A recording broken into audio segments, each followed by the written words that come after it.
Defective po ba ang inyong PLDT landline phone? Madali na po yan. Call 171.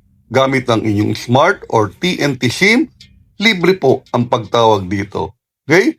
At para mabigyan agad kayo ng ticket number at mapuntahan kayo ng technician.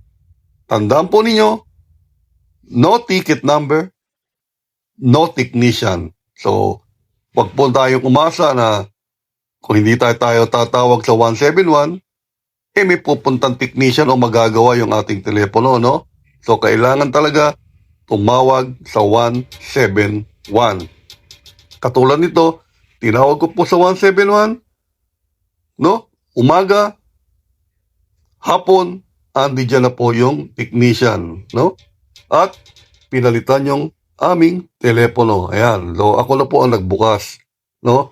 At ako na rin po ang nag-set up, no? At para ma-set up ko na rin yung sa date and time, inquiry and call, no? At meron din po itong ring volume adjustment, meron din call volume adjustment, may hold and mute key, at may phone number storage and dialing.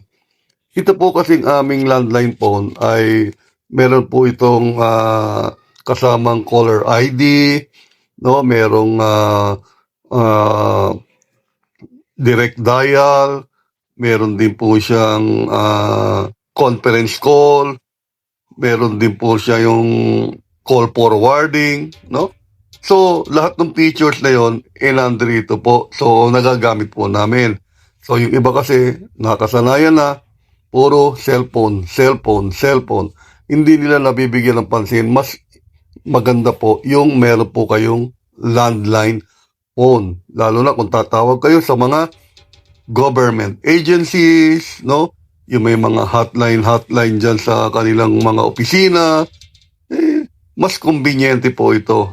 Ito po hindi nalolobat, no? Hindi katulad ng cellphone na nalolobat. Ito, nasa bahay lang din naman kayo, gamitin nyo na ang inyong landline phone. Okay?